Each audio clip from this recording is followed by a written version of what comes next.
오늘도 무거운 몸을 일으켜 하루를 시작하신 당신께 가장 먼저 이 말씀을 드리고 싶었어요. 오늘 하루도 정말 수고 많으셨어요. 혹시 요즘 이런 생각 자주 하지 않으시나요? 왜 이렇게 만사가 귀찮지? 분명 푹 잤는데 왜 아침부터 피곤하지? 예전에는 좋아했던 것들인데 지금은 아무것도 하고 싶지가 않네. 사람 만나는 것도 귀찮고 그렇다고 혼자 있는 것도 답답하고 이런 마음이 며칠을 넘어 몇 주, 몇 달째 이어지고 있다면 그래서 나 혹시 우울증인가 하고 검색창을 켜셨다가 이 영상에까지 닿으셨다면 오늘은 그 마음을 천천히 함께 들여다보는 시간을 가져보려고 해요. 너무 빨리 결론 짓지 말고 너무 자책하지도 말고 그저 따뜻한 차 한 잔 옆에 두고 친구의 이야기를 듣듯이 편안하게 들어주시면 좋겠어요. 먼저 한 가지 말씀드리고 싶은 게 있어요. 만사가 귀찮고 모든 게 피곤한 이 상태가 반드시 게으름이나 의지력 부족은 아니라는 사실이에요. 우리는 어릴 때부터 이런 말을 너무 많이 들어왔어요. 정신 차려. 남들도 다 힘들어. 그 정도 가지고 뭘. 마음 먹기 나름이지. 그래서 무기력한 자신을 만나면 우리는 가장 먼저 자신을 탓하기 시작해요. 내가 약해서 그래. 다른 사람들은 다 잘 사는데 왜 나만 이 모양이지? 이러면 안 되는데. 정신 차려야 하는데. 그런데요. 심리학에서는 이 만성적인 무기력과 피로감을 의지의 문제가 아니라 에너지의 문제로 봅니다. 마음에도 배터리가 있어요. 그리고 그 배터리가 오랫동안 충전되지 못하면 우리 몸과 마음은 자동으로 절전 모드에 들어가요.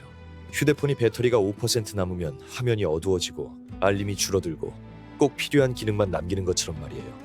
지금 당신이 느끼는 그 귀찮음과 피곤함은 어쩌면 게으름이 아니라 당신의 마음이 보내는 SOS 신호일지도 몰라요. 이제는 좀 쉬어야 해요. 더는 못 버티겠어요. 하고요. 자, 그럼 우리는 왜 이렇게까지 지치게 된 걸까요? 만사가 귀찮은 이 상태의 진짜 이유는 무엇일까요? 심리학자들이 이야기하는 몇 가지 진짜 이유들을 함께 살펴볼게요. 들으시면서 이거 내 얘기네 하는 부분이 있다면 그 부분에 가만히 머물러 보셔도 좋겠어요. 첫 번째 이유는 오랫동안 나를 돌보지 않았기 때문이에요. 생각해보세요. 마지막으로 자신에게 오늘 어땠어? 힘들지 않았어? 하고 물어본 적이 언제였나요? 우리는 타인의 기분은 잘 살피면서 정작 자신의 기분에는 무뎌져 있을 때가 많아요. 직장에서 상사의 눈치를 보고 가족의 분위기를 읽고 친구의 안색을 살피면서 정작 내 마음은 어떤가에 대해서는 묻지 않고 살아왔어요. 그렇게 오랜 시간 자신을 외면하다 보면 마음은 점점 굳어가요. 감정을 느끼는 일도 귀찮아지고 무언가를 원하는 일도 어색해져요. 좋아하는 것이 뭐였는지, 행복했던 순간이 언제였는지 잘 기억나지 않게 돼요. 이건 당신이 무감각해서가 아니에요. 너무 오래 자기 자신을 뒷전으로 밀어두었기 때문이에요. 마치 오랫동안 물을 주지 않은 화분처럼 마음이 메말라 있는 거예요. 두 번째 이유는 결정 피로 때문이에요. 심리학자 로이 바우마이스터는 우리가 하루에 수천 가지의 결정을 내린다고 말했어요. 아침에 몇 시에 일어날지, 무엇을 입을지, 점심에 뭘 먹을지, 이 메시지에 어떻게 답할지, 이 일을 먼저 할지, 저 일을 먼저 할지, 이 모든 결정 하나하나가 우리의 정신 에너지를 소모시켜요. 그리고 그 에너지가 바닥나면 우리는 가장 사소한 결정조차 내리기 어려워져요. 오늘 저녁 뭐 먹을래? 라는 질문에 아무거나 라고 답하게 되는 그 순간, 주말에 뭐 할까? 라는 물음에 글쎄 그냥 집에 있고 싶어 라고 답하게 되는 그 순간, 그게 바로 결정 피로의 신호예요. 당신이 만사가 귀찮은 건 욕심이 없어서가 아니에요. 너무 많은 것을 결정하고 너무 많은 책임을 짊어지면서 살아왔기 때문이에요. 세 번째 이유는 감정 노동의 누적 때문이에요. 우리는 매일 진짜 감정을 숨기고 살아요. 직장에서는 짜증나는 일이 있어도 웃어야 하고, 가족 앞에서는 힘들어도 괜찮은 척해야 하고, 친구들 앞에서는 우울해도 명랑한 척해야 하죠. 이렇게 진짜 감정과 표현하는 감정 사이의 간극이 커지면 커질수록 우리 마음은 지쳐가요. 심리학에서는 이걸 감정 부조화라고 불러요. 가면을 쓰고 사는 시간이 길어질수록 그 가면을 벗었을 때 남는 건 텅 빈 공허함과 깊은 피로감이에요. 집에 돌아와 현관문을 닫는 순간 갑자기 모든 기운이 빠지는 그 느낌. 주말이 되면 침대에서 일어나기 싫은 그 마음. 그건 당신이 그동안 너무 많은 감정을 참고 너무 오래 진짜 자신을 숨겨왔기 때문이에요. 네 번째 이유는 의미의 상실 때문이에요. 오스트리아의 정신과 의사 빅터 프랭클은 이런 말을 남겼어요. 인간은 고통 자체로는 무너지지 않는다. 그 고통에서 의미를 찾지 못할 때 무너진다. 우리가 하루하루를 버티는 데는 단순히 돈이나 성공만으로는 부족해요. 내가 왜 이 일을 하고 있지? 이게 다 무슨 의미가 있지? 라는 질문에 답할 수 없을 때 우리는 가장 깊은 피로를 느껴요. 매일 똑같이 반복되는 일상, 끝이 보이지 않는 업무, 나를 알아주는 사람 하나 없는 듯한 외로움. 이런 것들이 오래 쌓이면 우리는 번아웃을 넘어 존재의 피로를 느끼게 돼요. 살아있는 게 그저 버겁기만 한 그 상태 말이에요. 다섯 번째 이유는 쉬는 법을 잊어버렸기 때문이에요. 이상하지 않으세요? 분명 하루 종일 누워서 쉬었는데 더 피곤한 그 느낌, 휴가를 다녀왔는데 오히려 더 지쳐있는 그 상태. 그건 우리가 진짜 쉬는 법을 잊어버렸기 때문이에요. 우리는 쉬면서도 핸드폰을 들여다보고 누워있으면서도 SNS를 스크롤하고 잠들기 전까지도 뉴스와 영상을 봐요. 몸은 멈춰 있어도 뇌는 끊임없이 자극을 받고 있는 거예요. 진짜 휴식은 자극을 받는 게 아니라 자극을 내려놓는 거예요. 그런데 우리는 그게 더 어려워요.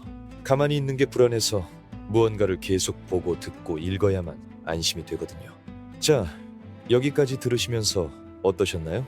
어떤 이야기에서는 고개가 끄덕여지고 또 어떤 이야기에서는 나도 그랬구나 하고 가슴이 먹먹해지셨을지도 모르겠어요. 그럼 이제 가장 중요한 질문이 남아있어요. 그래서 어떻게 해야 하나요? 여기서부터는 마음으로 들어주셨으면 해요. 거창한 해결책이나 대단한 방법은 아니에요. 하지만 정말로 우리 마음에 필요한 작지만 단단한 이야기들이에요. 첫 번째로 드리고 싶은 말씀은 지금의 당신을 그냥 인정해 주세요. 우리는 지친 자신을 만나면 자꾸 다그쳐요. 왜 이래? 정신 차려. 이러면 안 돼. 그런데 생각해 보세요. 사랑하는 친구가 당신처럼 지쳐 있다면 그렇게 다그치실 건가요? 아마 이렇게 말하지 않으실까요? 많이 힘들었구나. 그동안 정말 애썼다. 좀 쉬어도 돼. 그 말을 이제는 당신 자신에게 해주셨으면 좋겠어요. 많이 지쳤구나. 그동안 정말 애썼어. 이런 마음이 드는 게 당연해. 괜찮아. 이 한마디가 별것 아닌 것 같지만 사실 가장 강력한 치유의 시작이에요. 자신에게 친절해지는 것.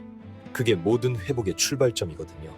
두 번째로, 에너지를 빼앗기는 것들로부터 거리를 두세요. 우리 주변에는 우리 에너지를 갉아먹는 것들이 너무 많아요. 만나면 기분이 가라앉는 사람, 보고 나면 자존감이 떨어지는 SNS, 들으면 마음이 무거워지는 뉴스. 이런 것들에 무방비로 노출되어 있는 한 우리 마음은 회복될 틈이 없어요. 지금 당장 모든 걸 끊으라는 게 아니에요. 다만 의식적으로 나를 지치게 하는 것들의 목록을 한번 만들어 보세요. 그리고 그 중에서 단 하나라도 잠시 거리를 둘 수 있는 것이 있다면 그렇게 해보세요. SNS 앱 하나를 일주일만 지워보는 것, 부정적인 뉴스를 보는 시간을 줄이는 것, 만나면 늘 비교당하는 친구와의 약속을 한번 미루는 것. 작은 거리두기가 생각보다 큰 평화를 가져다줘요. 세 번째로, 아주 작은 즐거움을 회복하세요. 무기력의 가장 무서운 점은 좋아하는 것이 무엇이었는지조차 잊게 만든다는 거예요. 그래서 회복의 시작은 거창한 행복이 아니라 아주 사소한 기분 좋음을 다시 느끼는 데서 출발해야 해요. 따뜻한 햇볕에 손을 쥐는 1분, 좋아하는 향의 핸드크림을 바르는 그 짧은 순간, 창문을 열고 깊게 숨을 들이마시는 그 잠깐, 좋아하는 음악의 첫 소절이 흘러나오는 그 순간, 이런 작은 감각들에 다시 주의를 기울여 보세요. 아, 이거 좋다 하고 잠시 멈추는 그 순간들이 쌓여서 마음의 배터리는 조금씩 다시 충전되기 시작해요. 심리학에서는 이걸 행동 활성화라고 불러요. 기분이 좋아지길 기다리지 말고 작은 즐거움을 먼저 행동으로 옮기는 거예요. 그러면 기분은 따라옵니다. 네 번째로, 몸을 먼저 돌보세요. 마음이 지칠 때 사실 가장 먼저 무너지는 건 몸이에요. 그리고 마음을 회복하는 가장 빠른 길도 사실은 몸을 돌보는 것에서 시작돼요. 거창한 운동이 아니어도 좋아요. 매일 10분만 햇볕을 쬐며 걷는 것, 하루 한 잔이라도 따뜻한 물을 천천히 마시는 것, 잠들기 전에 가벼운 스트레칭을 해보는 것, 핸드폰 없이 일찍 잠자리에 드는 것. 특히 잠은 정말 중요해요. 우울감과 무기력의 가장 큰 원인 중 하나가 수면 부족이거든요. 충분히 자는 것만으로도 마음의 많은 부분이 저절로 회복돼요. 당신의 몸에 미안하다고 한번 말해주세요. 그동안 무리시켜서 미안하다고. 이제는 좀 더 잘 돌볼게 라고요. 다섯 번째로, 도움을 청하는 것은 약함이 아니에요. 만약 이런 무기력과 우울감이 2주 이상 지속되고 일상생활에 지장을 줄 정도라면, 잠을 자기 힘들거나 식욕이 사라졌거나 모든 것이 무의미하게 느껴진다면 그땐 꼭 전문가의 도움을 받아보셨으면 해요. 우리는 감기에 걸리면 자연스럽게 병원에 가요. 그런데 마음이 아프면 왜 그렇게 망설일까요? 마음도 몸의 일부예요. 아프면 치료받는 게 당연한 거예요. 정신건강의학과를 찾는 것도 상담센터를 방문하는 것도 결코 약한 사람이어서가 아니에요. 오히려 자신을 돌볼 줄 아는 용기 있는 사람만이 할 수 있는 일이에요. 전화 한 통 거는 것이 어렵다면 우선 가까운 지역 정신건강복지센터를 검색해보세요. 무료로 상담받을 수 있는 곳들이 생각보다 많이 있어요. 오늘 이야기를 마무리하기 전에 한 가지 더 말씀드리고 싶은 게 있어요. 당신이 지금 만사가 귀찮고 모든 게 피곤하다면 그건 당신이 못난 사람이어서가 아니에요. 오히려 당신이 너무 오래 너무 열심히 살아왔기 때문이에요. 게으른 사람은 지치지 않아요. 처음부터 애쓰지 않으니까요. 무책임한 사람도 지치지 않아요. 마음을 쓰지 않으니까요. 지금 지쳐있다는 건 당신이 그동안 얼마나 많은 것을 견뎌왔고 얼마나 많이 애써왔는지를 보여주는 증거예요. 그러니 부디 자신을 미워하지 말아주세요. 오늘 아침 무거운 몸을 일으킨 것, 그것만으로도 당신은 충분히 대단한 일을 한 거예요. 밥을 한 끼 챙겨 먹은 것, 그것만으로도 잘하고 있는 거예요. 이 영상을 끝까지 들어준 것, 그것만으로도 당신은 자신을 포기하지 않은 거예요. 당신은 지금 회복의 한가운데 있어요. 무기력은 끝이 아니라 너무 오래 달려온 자신에게 이제 좀 쉬자고 말하는 마음의 목소리예요. 그 목소리를 외면하지 말고 부드럽게 들어주세요. 봄이 오기 직전 자연은 가장 고요해진다고 해요. 모든 에너지를 안으로 모으는 시간이거든요. 그 고요한 시간이 있어야 새싹이 돋고 꽃이 피어요. 지금 당신의 이 무거운 시간도 어쩌면 그런 시간일지 몰라요. 당신 안에 무언가가 다시 피어나기 위해 지금 깊이 숨을 고르고 있는 시간이요. 너무 빨리 일어나려 하지 않으셔도 돼요. 다시 예전처럼 활기차야 한다고 자신을 몰아붙이지 않으셔도 돼요. 천천히, 아주 천천히 당신의 속도로 회복하시면 돼요. 세상이 아무리 빠르게 돌아가도 당신의 마음만큼은 당신의 속도로 가도 괜찮아요. 오늘 하루도 살아있어줘서 정말 고마워요. 이 글을 끝까지 들어줘서, 그리고 자신을 포기하지 않아줘서 정말 고마워요. 당신은 혼자가 아니에요. 지금 이 순간 같은 마음으로 이 이야기를 듣고 있는 수많은 사람들이 있어요. 그리고 그들 모두가 당신처럼 조금씩 회복하고 있어요. 내일이 오늘보다 조금 더 가벼우시기를, 당신이 자신에게 조금 더 다정해지시기를, 그리고 언젠가 오늘의 이 무거움이 당신을 더 깊고 단단한 사람으로 만들어준 시간이었다고 웃으며 회상할 수 있는 날이 오시기를 진심으로 응원합니다. 당신은 충분히 잘하고 있어요. 오늘도 수고 많으셨어요. 편안한 밤 보내세요.